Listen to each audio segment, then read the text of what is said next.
पुण्याला आंबेवाले बघितले, पेपरवाले बघितले, वडावाले बघितले. I think for the first time we have Vicharwale.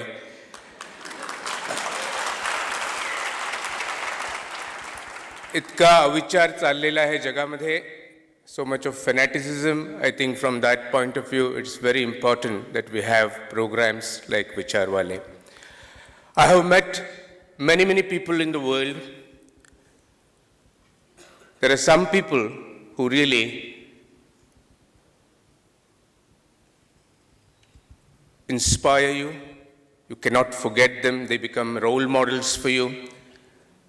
And I think David Handley is one such person I have met. This is not many months ago. I think it was only a few, just 3-4 months ago that I was in Australia and met Handley, saw David's contribution, his passion, and I was immensely impressed by him.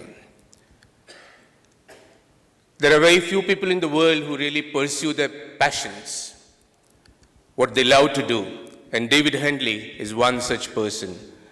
He studied law in the Sydney University, then went on to do his master's in the King's College London, but realized that his passion was something different, and he had the courage to change his profession and take up something completely different which he loved. That is art, helping, taking art to the people was his passion.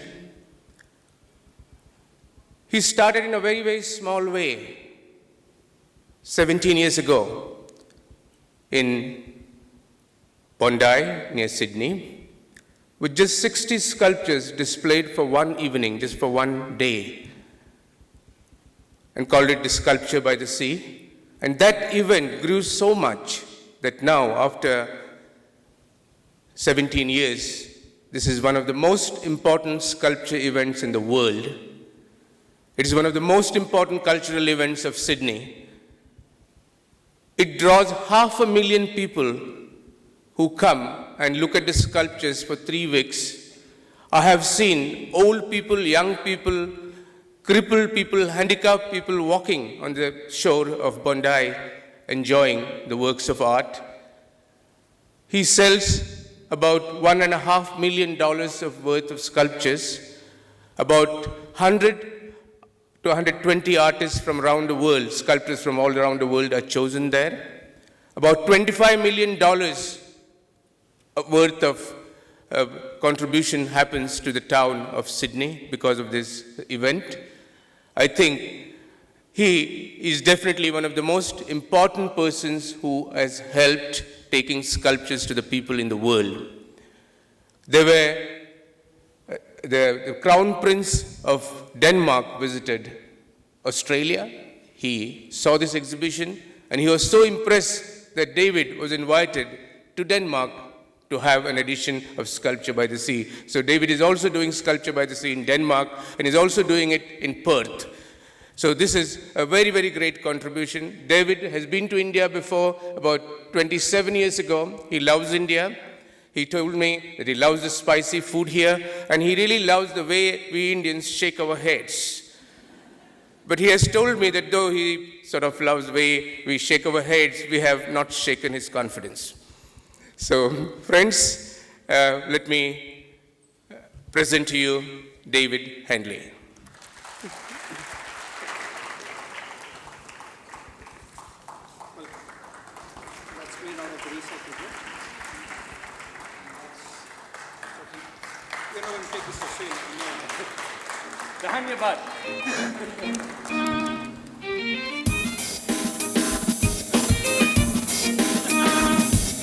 I will now request Sir David Handley to take over. Dhanyabad. Dearest Punekas, that was an embarrassing introduction.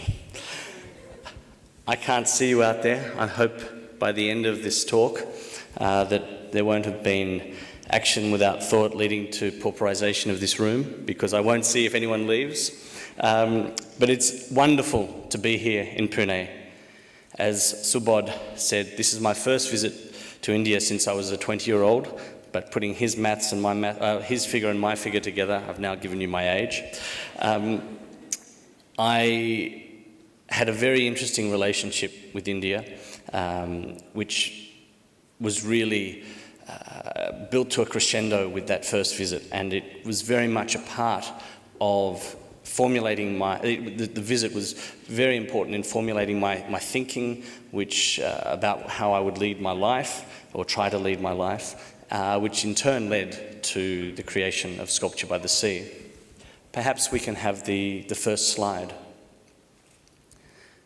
So I'm delighted to be here today, having flown across the Indian Ocean from Australia to you. It's a wonderful country you have here, and it's wonderful to see what the people of Pune have done to create this biennale. It's a start, and everything starts small.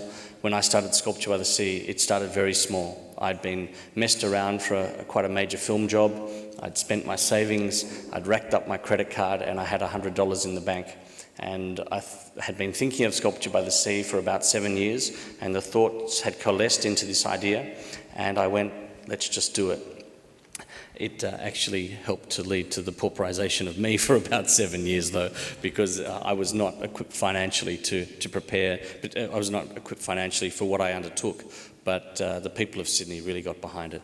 In my talk today, I'm going to tell the story of Sculpture by the Sea whilst talking about some of the sculptures. This is one of my favourite images by an Australian sculptor called Philip Spellman, and it shows you the bay over which the Sculpture by the Sea's headland sits. So this is Bondi Beach. Some of you may have heard of it. It is perhaps the most well-known beach in Australia, but it is not the most beautiful beach. So many people come to Sydney, they go to Bondi Beach and they say, what was the fuss all about? But the headland itself and the ocean and looking out to the Tasman Sea, which then stretches onto the Pacific Ocean, is a beautiful stretch of water. And actually, luckily, when the exhibition's on, it's whale season as well.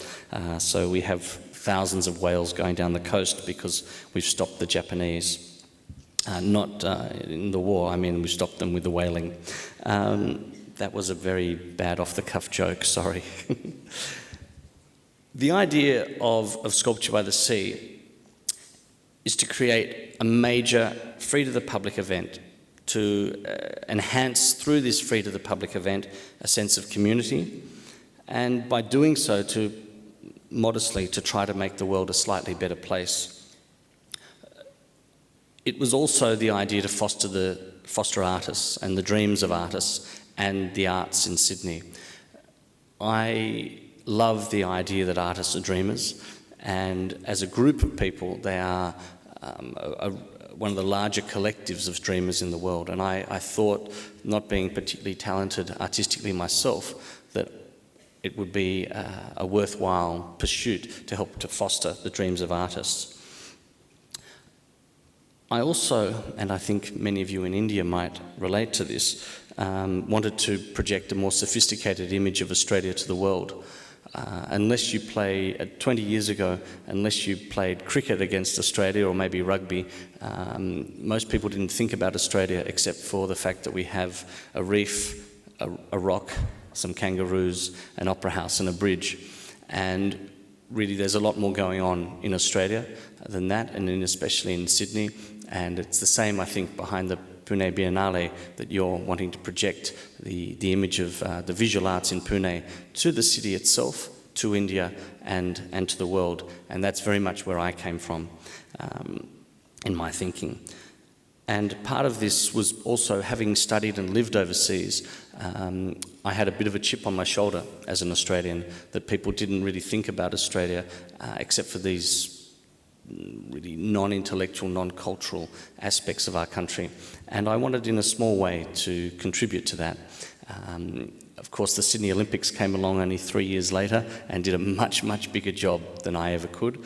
But it's been a wonderful part of this process. I suppose that's, for me, part of what's feeling special about being here today. Key to Sculpture by the Sea was also to make the event free. I loved rock and the rock music industry as a teenager, like many people do or did. But I started to understand how the money of the rock industry really corrupted the rock industry, the rock music industry. And I hated how when a new band would come to town, that's all you would hear about on the radio. And in my teens, I started to understand this PR marketing machine, and I felt quite insulted by it. Rock and roll was a social revolutionary art form, really, and then the next day, almost, it's a commercial product. So I thought if the exhibition was free, I, as the producer, wouldn't be saying to the artists, you have to make this, because without this, we won't get enough bums on seats. We won't be able to make the money to put the show on. And I really liked that, and that was that thought, and that was a key part of Sculpture by the Sea. But as I will explain as I go through the talk, it is also something that has been quite a challenge, especially as Subodh says, all of a sudden we started selling a lot of sculpture, but I'll come back to that. Especially as I understand there are some representatives of the local Communist Party in the room, I thought I would also mention a key part of my thinking. Having studied history at university along with law, I had a very keen sense that in a post-Soviet Union world, there wouldn't be enough of a counterbalance to rampant capitalism. I'm not meaning to suggest that I was a soothsayer, but the type of problems that the world, and in particular America and Western Europe, are experiencing for the last 4 or 5 years are a product of rampant capitalism. And I thought that it was very important to put some things out into the world that weren't part of the pure capitalist model, and being a free to the public event. This was very important to me, and part of the idea behind Sculpture by the Sea. As the title of my talk says, a key part also was simply taking art to the people. We might move on to the next slide, but just before sorry, I tricked you there, didn't I? Can we go back? Just before we do so, one of the things I love about this sculpture, I don't know if you have the crazy children's cartoon here ever, the Flintstones, but it's set in the Stone Age, and this for me is almost a Flintstone-esque abstract metal sculpture. The colours, the angles of the sculpture, and I just love it here, set against the ocean above Bondi Beach and the sky. It's quite a large sculpture. It would have been about 3 metres high. And even though it's back from the 2003 exhibition, I really like to show this because it's one of my favourite images. So perhaps if we can go to the next slide. And this next slide shows, as Subodh mentioned, the exhibitions that we do now, with the next one being in Perth in Western Australia on Cottesloe Beach in March, then one in Denmark. The Denmark one is every 2 years in the city of Aarhus in the month of June, and then later this year in Sydney. For the artists in the room, I'll also mention later on how you might wish to contact us. And I'd like to acknowledge some of the corporate sponsors in Australia, including the Australian High Commission up there in Ozfest. So next slide, please. This is one of my favourites. We don't always have big seas coming in. Sometimes the sea is enormous in terms of the waves, but this is beautiful with the waves coming behind. That is not an infrequent sight. But these are not the size of waves that cause us problems, and sometimes the waves really cause us problems. So, returning to the idea of Sculpture by the Sea and how it came about, it was really over about a 7-year process that I thought about Sculpture by the Sea. It started at one of those wonderful free concerts that we have in Sydney, Symphony Under the Stars or Jazz in the Domain. I was just at one the weekend before last with soul music, and most of the musicians were from America. It was a fantastic event, and tens of thousands of people come to this, and you're sitting next to total strangers. And we don't have serviettes. We see you have many serviettes. Can we borrow some? Oh, sorry, we don't have a bottle opener. Can we borrow your bottle opener? Oh, you've run out of bread. Here, have some of ours. It's a wonderful community event. And I thought, well, I'd like to do something like this. But I was still only 24. But this was the start of the idea. Along the way, a key part of the process was to find out which art form I actually wanted to be this free event, because it was not sculpture that drove me. I think, as you probably might have picked up by now, it was this idea of the benefits to society from a free community event. Excuse me. So I had, what art form will this be? And when I quit being a lawyer when I was still very young, I moved to Prague. And in Prague, I had some art school friends who were studying at the, I forget the name of it now, but the Art Academy in Prague. And we went to see this contemporary sculpture park set amongst 13th century ruins. And I'd never seen sculpture like this before. It was absolutely fantastic. And so this got me thinking, this art form of sculpture, maybe this can be the art form for this event that I might put on one day. But a key part of that process was understanding the drama and the theatricality of sculpture. And I would like to think that some of the images that you'll see here today will show you that. And the funny thing was, it was actually a human who made me realise this. During the communist years, when there was so few activities that the Czechoslovak people could do to entertain themselves, they developed these wonderful games that they played. And there was a sort of theatre sports meets the children's game of hide and seek. Excuse me. And my Czech friends played this game amongst these 13th century ruins. And one of the girls stood up on the wall, or a ruin wall, and she was standing there like this, with the moon behind her and the clouds behind her, and she was silhouetted. And for one moment, and it might have had something to do with the cheap Czech red wine, but for one moment I thought, is that a human or is that a sculpture? And this drama that came and from this moment, and then I realised that she was just mimicking the sculptures. So she was, yes, of course, being human, but she was mimicking the sculptures, and that's really important to Sculpture by the Sea. And perhaps with some of the sculptures in the PuneBiennale, you can see how there's the drama of the juxtaposition of the work. But perhaps that's a challenge for the future, to not be afraid at all of being really dramatic and really taking over the space. And one of the best examples of this that I saw today as I was going around the PuneBiennale, and excuse me, I cannot remember the artist's name, but was the wonderful figure, which I think was fiberglass, that was set in the middle of the road, probably 2.3 metres high. It looks like an infant, and that was wonderful. And that's where... Can someone shout out the person's name? Thank you. Yeah. Well, congratulations on that work. And that's what I mean by the drama.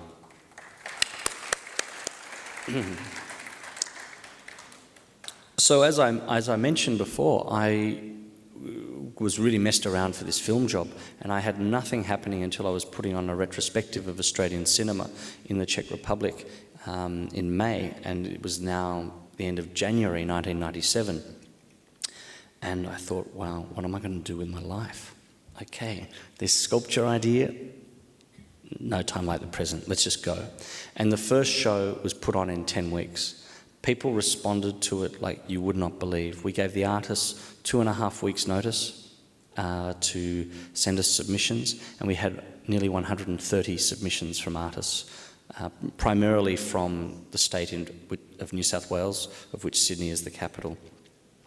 And we had no money I had no money for security, so it had to be just one day, which was in a way a blessing, because it meant the local council thought, what can go wrong in a day? Well, with sculpture, a lot can.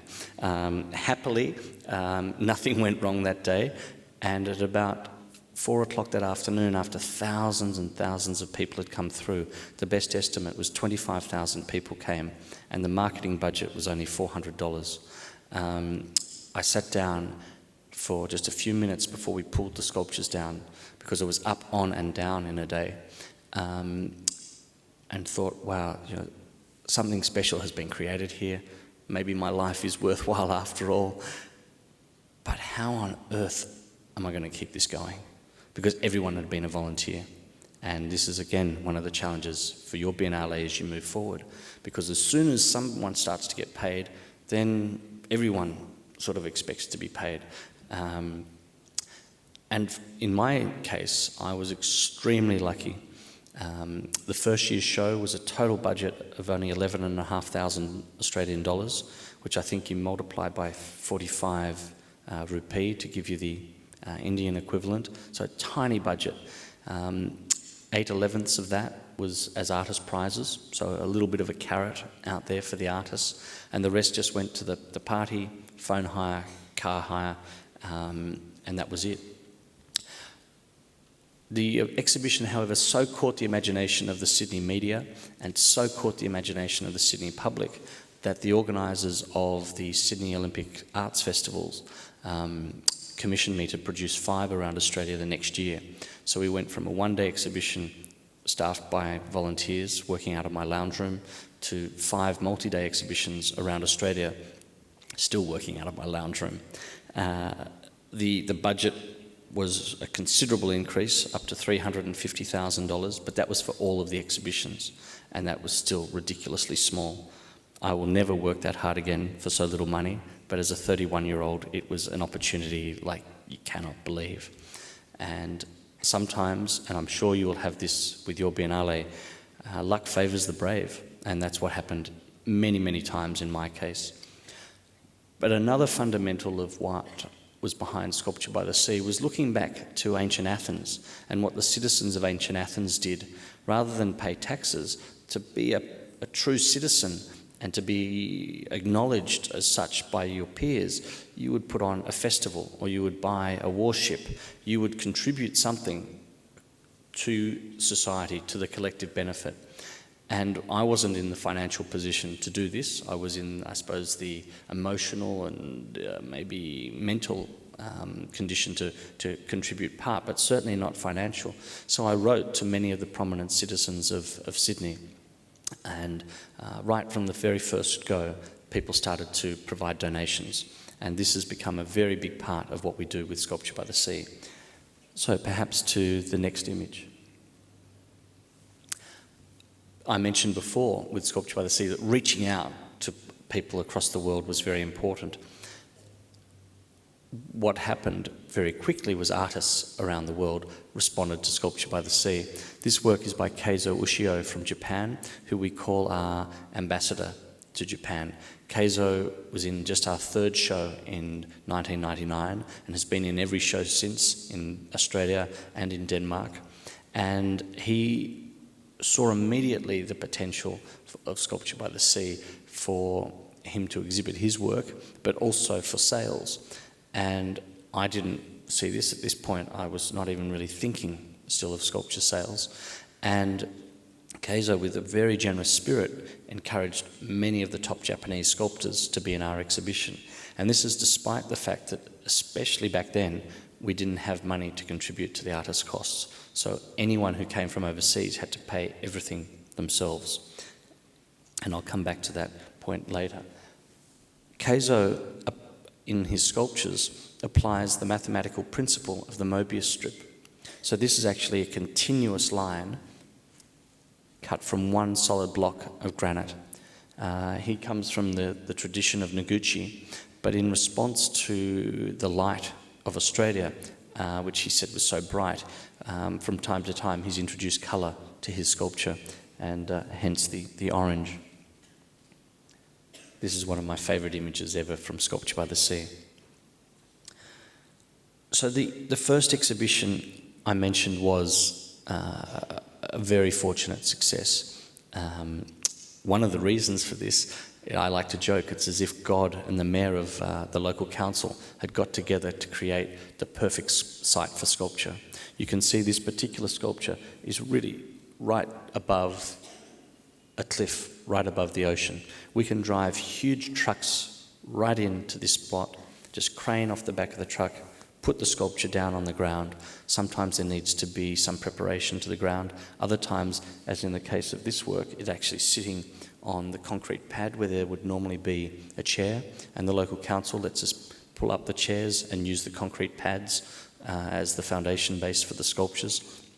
And yet, you can just see behind there, it's not really a good example, much smaller sculptures. And off this way, there's sandstone rocks that have been weathered by the wind and the sea over many, many thousands of years. And artists will choose to nestle tiny sculptures amongst the rocks. So we're able to have this huge cross-section of sculpture, both in scale, in style, and in materials. And that's one of the things that really captures the imagination of the public. And what I wanted to do with Sculpture by the Sea,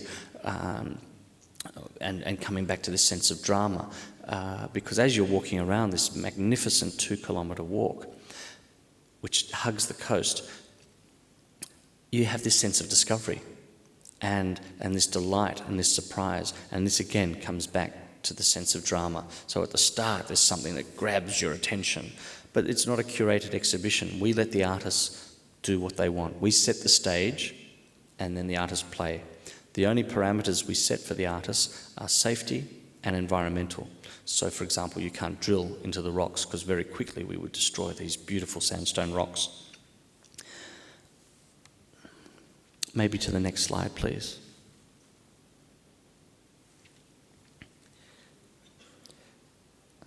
The problem with the success of the first exhibition and then the success of the Olympic Arts Festival's exhibitions the next year was that we still had no money.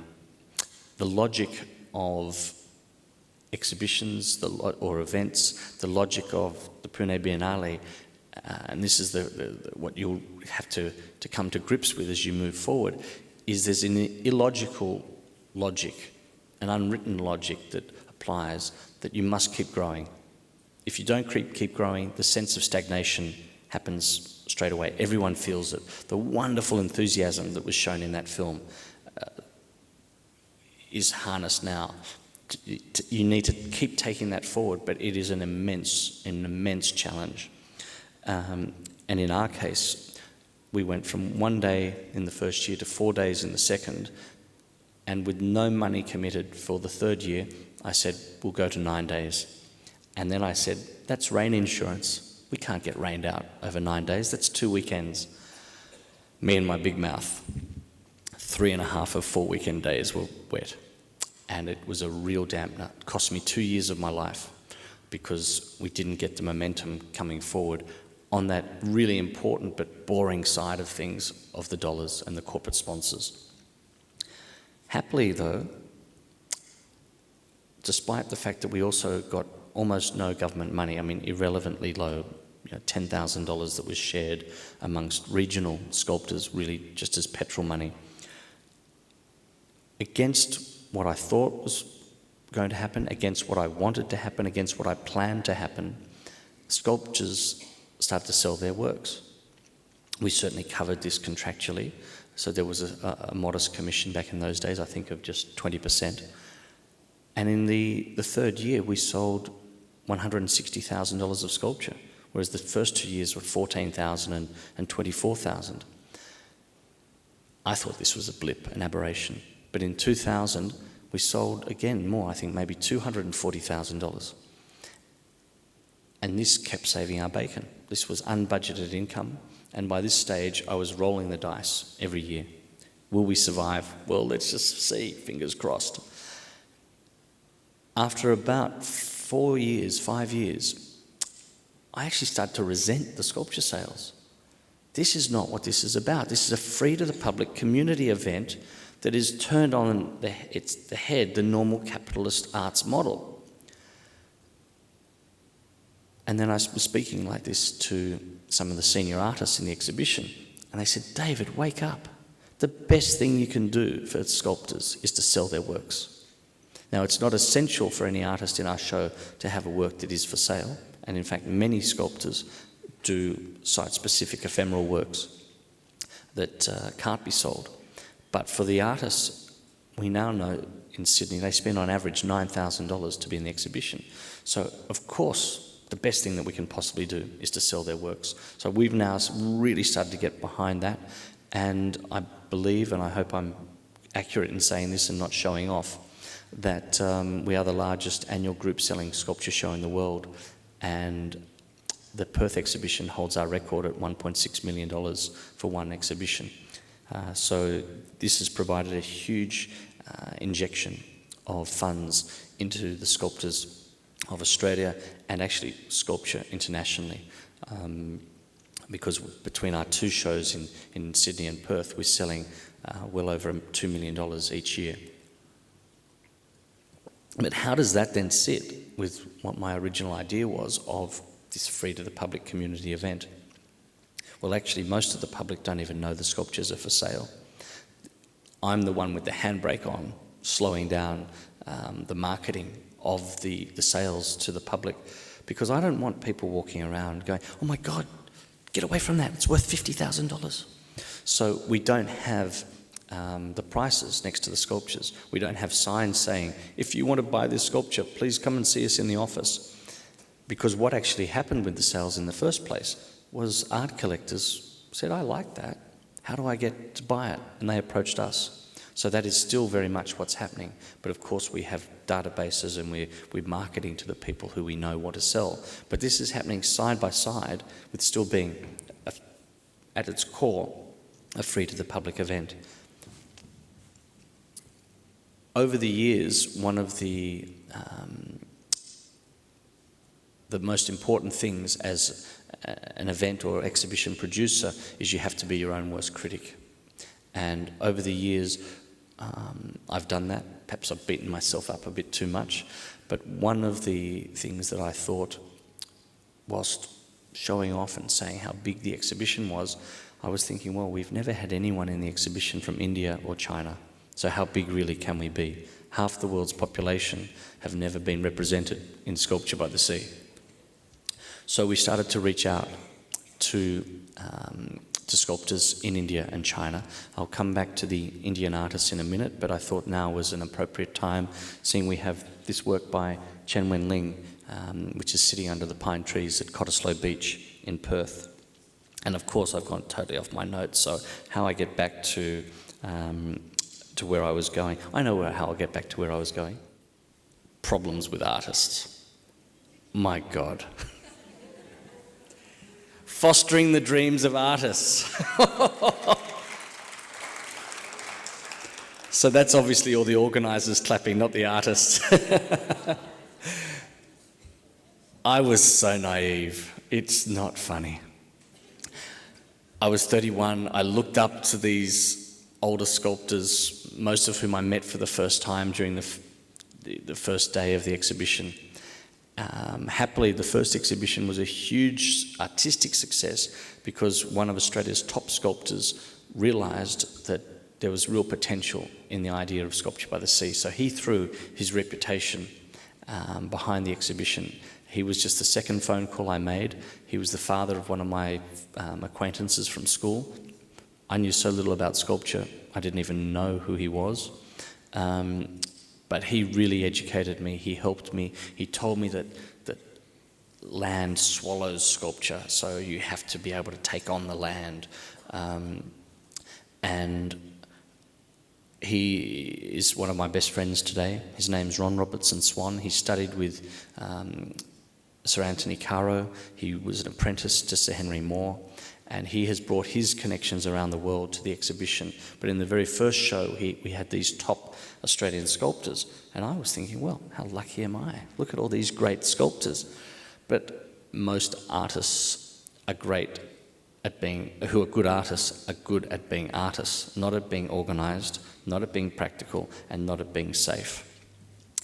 And over the years, we've had to become really much more administrative and rigorous with our managing the process with the sculptors. Many of the sculptures, maybe 10% each year, require engineering certification before they can go in. And I first realised this when, in I think only the third year, one of the top sculptors in the country had this prime position out on the end of a cliff in a sandstone lookout. And I said, oh, by the way, how are you getting your sculpture there? He said, oh, I'm going to just drive it down the slope in my four-wheel drive ute, and then I'll get a few people to lift it off and we'll put it there. And I went, that sounds so unsafe. It's not funny. We'll find another spot for your sculpture. But still along the way, we have been so lucky to avoid injuries. It's not funny. We've had some minor ones. But the sculptors, they're excited. You get them out of their studios and they go a bit crazy. And I will tell you probably my favourite one. It's not my favourite story. I'm far enough away from Australia now. I don't think this will get in the media. But it's not the most dangerous one. Every now and then we try and install sculptures in the sea. And the sea, as you can see, can be quite rough. But there's one little bay where 90% of the time it's a lot calmer. And over the years, the score is C7, sculpture 1. The sea wins almost every time. We almost have a sculpture under the sea exhibition happening down there. And thank you to those 3 people who laughed. That was very kind. And on this particular year, this artist was wanting to install a giant ring, maybe 2.5, 3 meters in diameter. And inside this, he had this lattice of string, and he was blowing up wine casks. I don't know if you know the wine that would come in a box in a cask, an airtight cask. And he'd blow these up, and he was then tying them into this big ring, and then was going to float. And I said to him, okay, remember, before this goes in, our agreement that we have with you is that it doesn't go in the water until we approve it. Anyway, sure enough, he put it in the water without it being approved. And before the artist even got back to shore, the first of the wine cask bladders had released and was floating off. I didn't know if I could trust these artists to fix this problem. So I quickly put on a wetsuit, grabbed a surfboard, and started paddling after this wine cask bladder. They're silver. This is a media nightmare. And I was furious with the artists. I didn't even speak to them. And I went paddling after this floating balloon, basically. And then it got caught in the wind. I got it about 1.5 kilometres later off the other headland. So our exhibition is on the south headland. I got it off the north headland. I caught the bladder, let the air out, stuffed it inside the wetsuit, and thought, before I paddle in, let's see if there's any more. There were dozens of them. I'm going, oh my God, please don't let me see a television helicopter above us. But I'm thinking it's late enough in the afternoon, they've probably already gone to bed because they're putting the news stories together for the night already. And then I notice the entire sculpture is floating. And then I notice the artists in a rowboat going after the sculpture. I've then got as many of these bladders as I can, deflated them, put them inside my wetsuit, and gone, well, I need to get help. So I've paddled into shore. And I turn up to the Lifesavers Tower, give my confession. Yes, I'm the one organising the show and this disaster. Sorry, but we need your help. Well, lifeguards aren't the smartest Australians. And one of them got on the jet ski, zipped out, tied the sculpture to the back of the jet ski, and then zipped straight back in just as fast as he zipped out, leaving even more of a trail of these wine bladders. I'm thinking, this is a disaster. But then I notice the rowboat's still going. So I go up to the headland where there's my staff, and they're looking at the rowboat through the binoculars. And they've said to me, they've stopped rowing. I'm going, what? So now we're thinking they've had a heart attack. What's gone on? Because one of them was at least into his early 60s. But they were both very fit. They were both had been professional dancers. dancers and sculptors. Oh my God. It's like, what do they say about movies? Not children and animals. It's the same thing. Anyway, we can't see what they're doing. And they're caught in this huge wind and they're just drifting.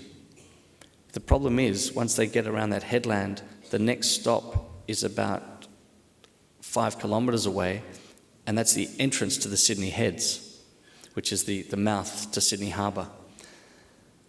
And so I've got on the phone back to the lifeguards. They've called the water police. Now, again, if this had been earlier in the day, this would have set off alarm bells in the news stations. So that would have been enough for them to get their helicopters out. But by now it's about 5 o'clock at night, so we've missed the nightly news.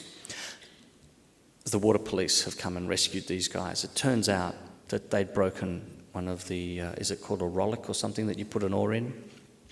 And so they couldn't row. It was such a fiasco. No one was hurt. We left a few environmental footprints out there. But those are the types of challenges that we faced in the early years. And so if any of the sculptors in the room wish to ever be in Sculpture by the Sea, you'll have these artists to thank for all of the safety and practical forms that you have to complete. But it is important because when the exhibition kept growing, we now install in Sydney over 100 sculptures. But it's the challenges, and I'm not sure what your seasons are like in Pune at this time of year, but in Sydney we're coming on to the tropical summer, so we can get 100-kilometre plus winds coming through the exhibition. I think it's time for another sculpture. Thank you. Talking of engineering, this sculpture was made of scaffolding. It was 6 metres high. We needed engineering certification before it was approved by council. We needed engineering certification after it was installed. Almost never have we then required the engineers to certify the sculpture after it's installed. The year in which this work was in the exhibition, we had one of these semi-cyclonic gusts of wind come through, but we had almost no warning. And as the wind hit, it blew apart the temporary cafe. We heard screams coming from the headland just below here, and we ran out to see what was happening. Thank God no one had been standing near the edge and had been blown over, but that's probably the closest we had come to a death at Sculpture by the Sea, certainly a death of the public. But they were terrified. They were lying on the ground. A couple of people had already gone into having panic attacks. On our crew, we have people who are trained paramedics, so they were able to calm them down. But despite the engineering certification, this thing was rattling like you would not believe, and I was terrified. So we actually closed the headland and we made sure that we evacuated people. It withstood. The engineering was right, the artists had done the right job, but it was a very scary moment. Creatively, it's wonderful. A structural wave out of scaffolding pouring over the cliff. But one of the challenges with Sculpture by the Sea is that for artists such as this young man, he had such a success with this show, but he made no money from it. I mean, it's a very hard sculpture to sell. But the next year, like young men like I was, like to still think I am, he wanted to go bigger. So he did a tornado. I forget how high it was. I think it was 14 metres or 12 metres. It was huge. But it all came out of a space in the ground, only this big. I'm not trying to make myself a halo here, by the way. It was only this round. The engineering, what happened under the ground, was extraordinary. He'd received one of our emerging artist subsidies. We have a mentor program, and he chose as his mentor an engineer. But unfortunately, all the work went into making this succeed from an engineering point of view, and it actually failed from an artistic point of view. It was an impressive structure. It was 14 metres high, made out of scaffolding, but it just did not work as a sculpture in the way that this one did.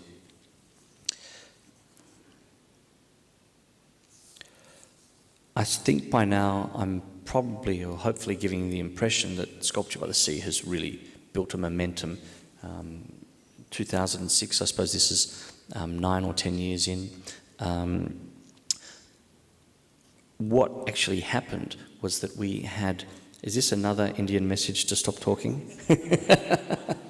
By this time, we'd really created an appreciation of sculpture in Sydney.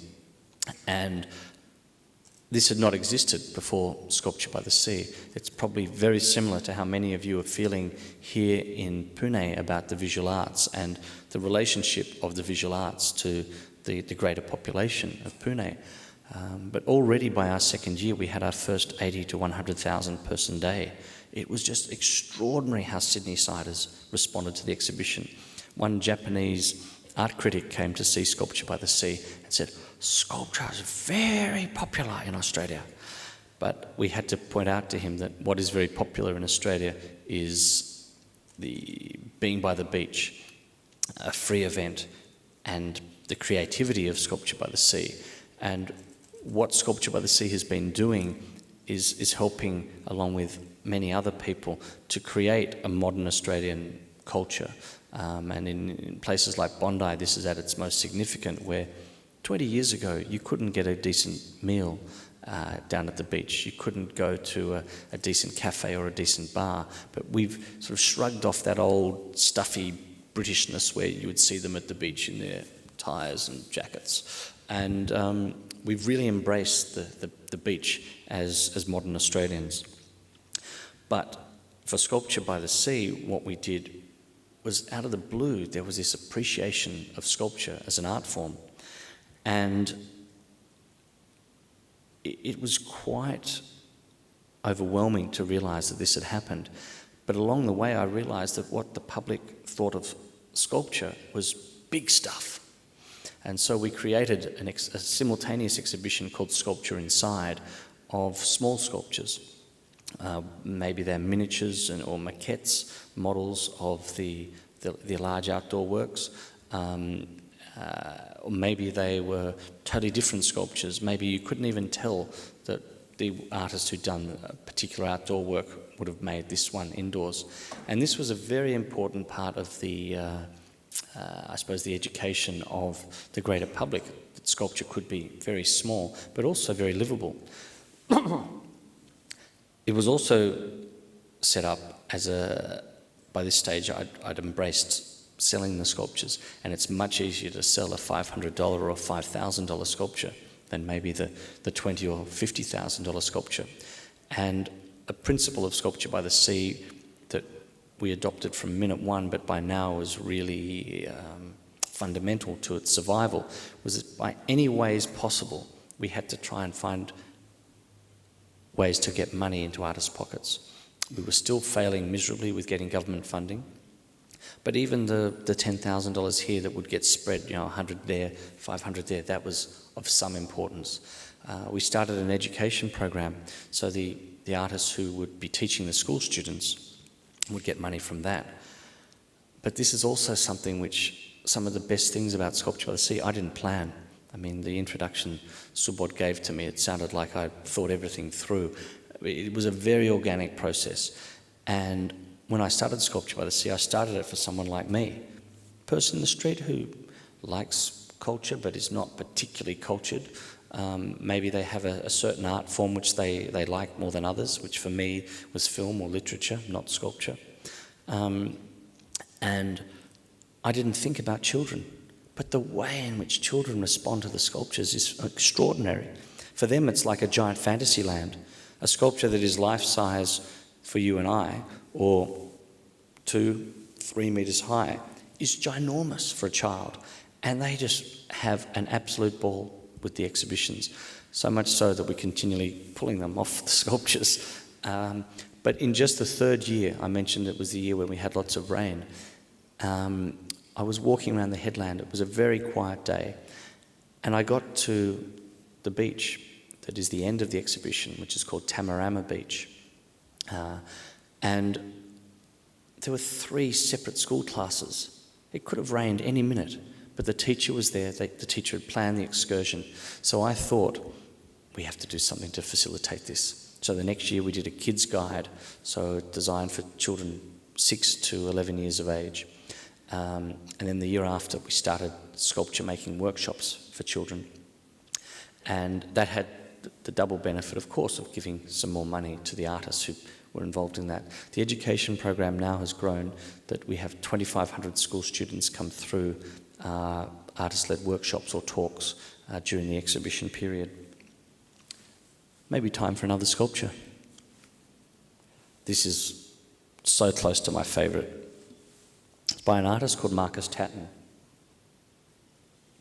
from the southernmost state of Australia called Tasmania, although he's originally from New Zealand. And this is Tamrama Beach. Tamrama has the nickname Glamorama because it's quite a glamorous beach. But the name Tamrama actually comes from the Aboriginal Gamma Gamma, which means storms. And once or twice a year, the water will come right up to the back of this beach. Happily, it's never happened properly during Sculpture by the Sea. But this work is made just of pieces of firewood. And the artist has created a ruin as if the fire has gone through, the bushfire has gone through this house, and this is all that's remained. And as we speak, there's lots of bushfires in Australia. It's a perennial problem that we have. But what he was doing with this, he was making the environmental statement that we're taking the wood from our own house to warm ourselves, but in doing so, we are perhaps destroying the house that would otherwise protect us. So the appreciation of sculpture really went up incredibly in Australia. So it's no longer called, what is sculpture? Oh, it's the thing you bump into when stepping back to look at a painting. And it's been extraordinary to watch how the careers of artists have blossomed and bloomed with Sculpture by the Sea. And this is something that I sensed in the enthusiasm of the many sculptors that I've met during my time in Pune. Over to the next slide, please. Now comes to our relationship with Indian sculptors. So this is Subodh Kirker's work, the chili of India, which he loves to say actually came from, was it Portugal or Brazil? Brazil. But this is made from recycled tyres and then painted. And as you can see, we can have rather modest scale sculptures in Sculpture by the Sea as well. The next slide, please. This is fantastic. Indian Coca-Cola by Rajesh Sharma. The Indian Coca-Cola being the coconuts. But on each of the coconuts, there's... actually, no, it wasn't on the coconuts. It's on the red sign on the bike frame, which is Coca-Cola. The irony being that with Sculpture by the Sea, I won't ever allow us to have sponsors like Coca-Cola, McDonald's. I don't think they have a place at Sculpture by the Sea. But via an Indian sculptor, Coca-Cola got their logo in the exhibition anyway. Happily for this artist, this work was sold to a collector, and whilst Subodh's work that I showed you wasn't sold, his work from the indoor show was sold. So there has been some nice success for Indian sculptors there. Okay, next slide, please. Gangadhar Mahato, I'm not sure if any of you know of his work. Wonderful young man. I should know where he's from in India. My apologies that I don't. Thank you. The engagement with India went up a notch when we started Sculpture by the Sea in Cottesloe on the west coast of Australia, in the city of Perth, which faces onto the Indian Ocean. The view to the horizon at Cottesloe Beach is extraordinary. It just stretches on forever. But across the end of that, somewhere in the distance, is India. So I thought, wouldn't it be wonderful to bring artists from across the Indian Ocean to this exhibition that we have? And happily, there's a new creative cultural foundation in India called the Creative India Foundation that assisted with the funding for a number of artists. And that's headed up by a wonderful man called Hari Kiran Valdamari, and he's based out of Hyderabad and Singapore.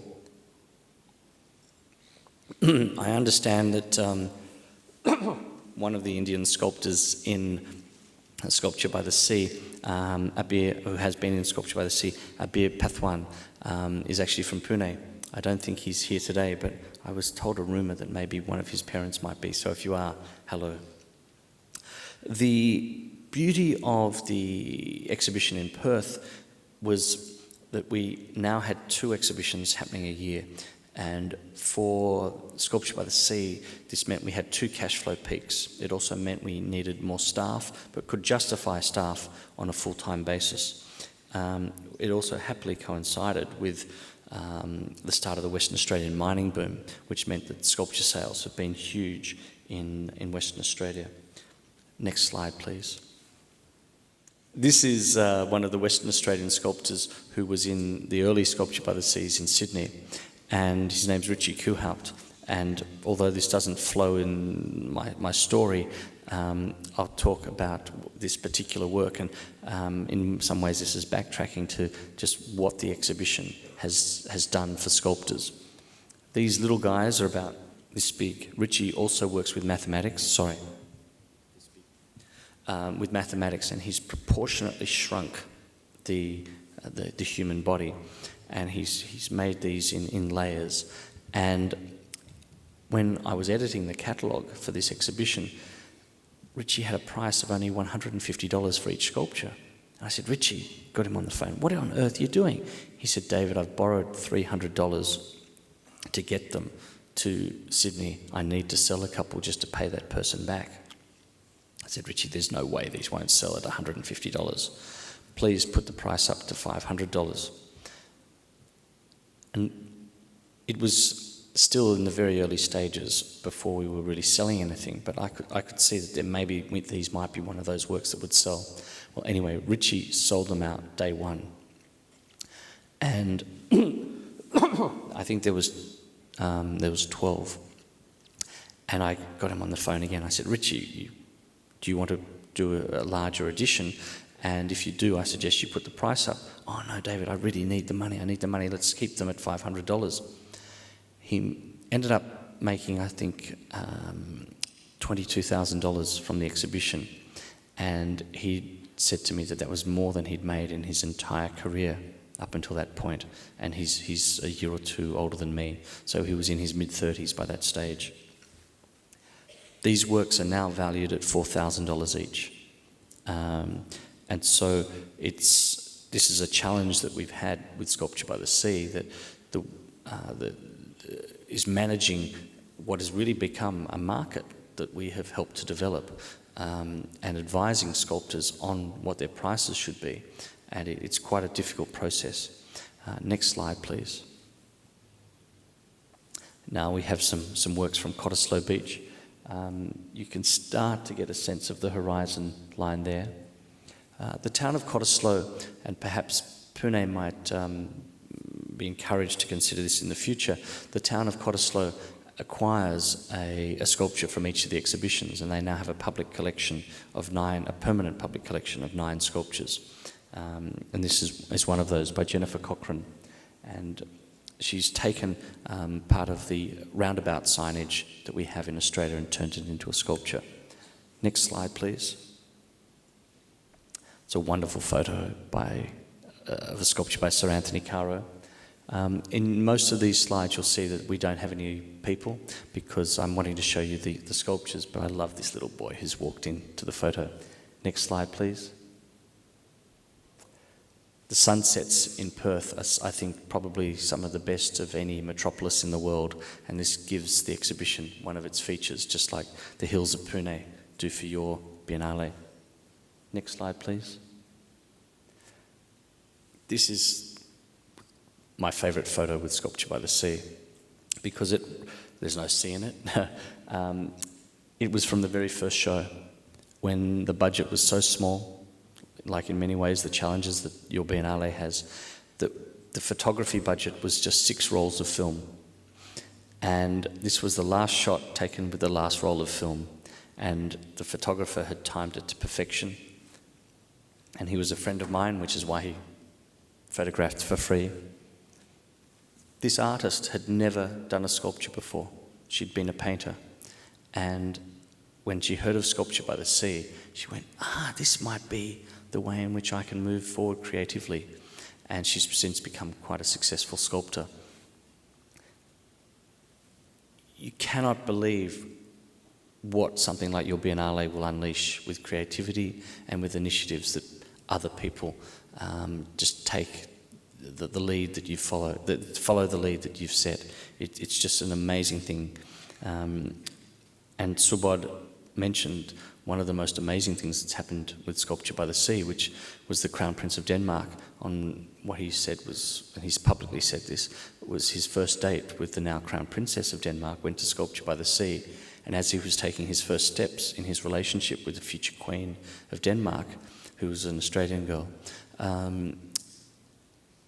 he was taking his first steps around Sculpture by the Sea, and he could see the potential of this for Denmark. And happily in 2009 we had the first exhibition in Denmark. It's held every 2 years, so the next one was in 2011, and then the next one's 2013. And on the basis largely of Sculpture by the Sea, the city of Aarhus, which is the second largest city in Denmark, which from an Indian point of view you will laugh at because the population's only 300,000 people, the second largest city, but it is now the European Cultural Capital for 2017. Next slide, please. This is, again, a favourite photo of mine. This is not art direction. This is a sculptural beach umbrella, and this gentleman would come down and sit, and as the sunshade would move, he would move. And the umbrellas in the background we didn't place there. This is just the scene that happens, the interaction between the public and the sculpture. With Sculpture by the Sea, anyone in the world can apply. For the artists in the room, I would like to encourage you to do so. It is a very expensive process if you go about it in an expensive way. But if you think about it in an inexpensive way, for the Sydney exhibition, there's a minimum artist subsidy of $2,000 for each artist. So that can really go a very long way towards your participation. The Bondi exhibition, the call for submissions start in February each year, and close, I think this year they close on the 15th of April. And then there's a 6-month process by which we work with the artists, and the artists then make the sculptures. Almost no artist makes the sculpture before they apply. And if you are thinking of a career outside of Pune, outside of India, it really can open many doors for you. And these doors can be revolving. So, for example, from Subodh coming to Australia, it's resulted in my coming to Pune. I mentioned at the start of my talk, and perhaps we might go to another slide, at the start of my talk, that my first visit to India was very important in helping to formulate my thinking about life, and how that in turn went on to be my thinking for Sculpture by the Sea. I was a young backpacker. It was the end of a family holiday to Nepal, and I thought, I'm next door, why don't I go and have a visit? I only had a week and a half before having to be back for something in Australia, and I was overwhelmed by the goodwill of the people travelling around, people from all around the world. And I thought, wow, just one generation before, these people were at war. Yet, what really struck me was that what most of these people were doing was escaping. They would work hard for a year or 5 years to save enough money to go on a trip. But so many of them were just escaping their life. And I thought what I wanted to do was not to devise a life where I wanted to escape from it, but to devise something that I wanted to live.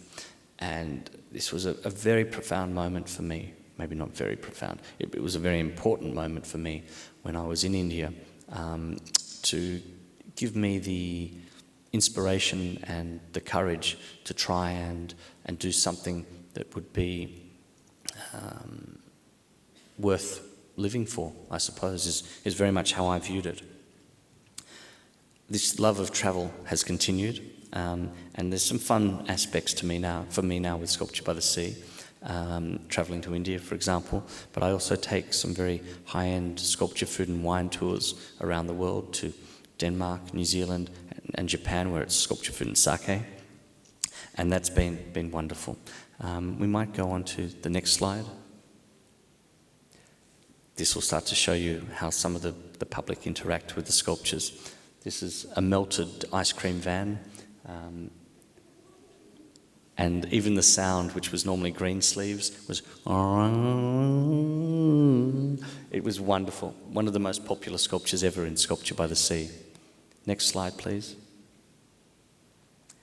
These little children running through these igloos made of wire on the beach. Next slide, please. This will give you an idea of the crowds and why, if we showed you crowds in every photo, you wouldn't see the sculptures. Next slide, please. Again, the crowds and just what the artists are doing and the creativity. Next slide, please. So, thank you for having me to Pune. Thank you for having me to speak here. I would, maybe there are some questions, but before questions, I would like to thank firstly Professor Dr. Kiran Shinde, Subodh Kirka, Professor Ashwini Pethe, our sponsor, Amita Deshmukh from Metri Global, the Australian High Commission who looked after my airfare here, and the Krishna Hotel. Even to give a talk in the world of sculpture takes a lot of organising. Thank you very much for having me.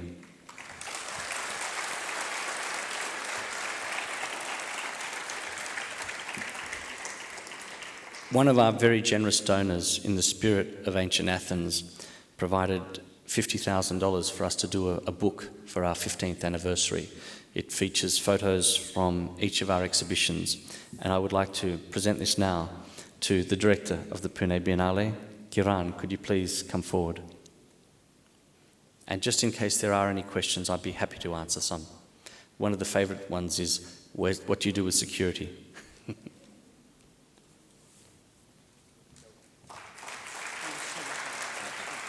Before we get on to questions. Okay.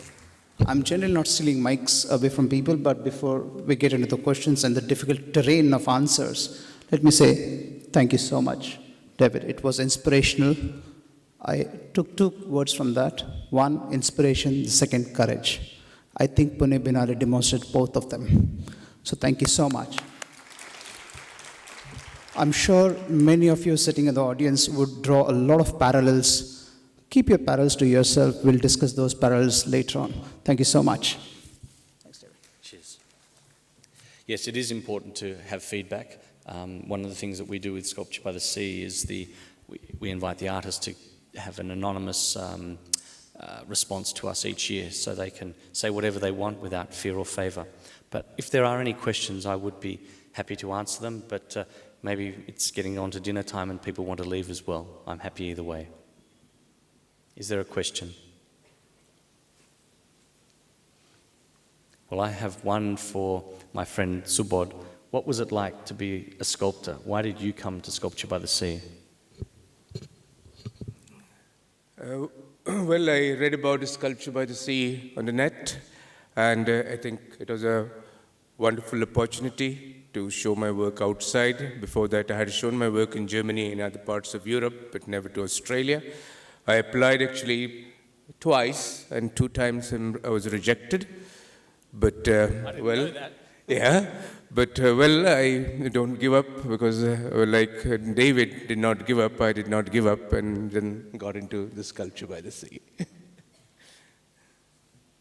And just on that security question, yes, we do have nighttime security each night. We have had some major thefts over the years. In fact, I'm returning to Australia in a few days' time when the Premier of Western Australia is accepting a replacement edition by Chen Wenling of his sculpture from last year's exhibition, which was destroyed by some vandals and stolen.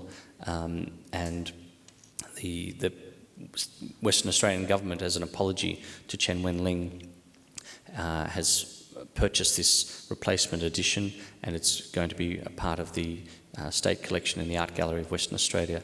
So it definitely is not all smooth sailing at Sculpture by the Sea, but we've only had 3 major acts of vandalism over the years, which, given that we've installed many hundreds of sculptures by many thousands of artists, is something which we're grateful for.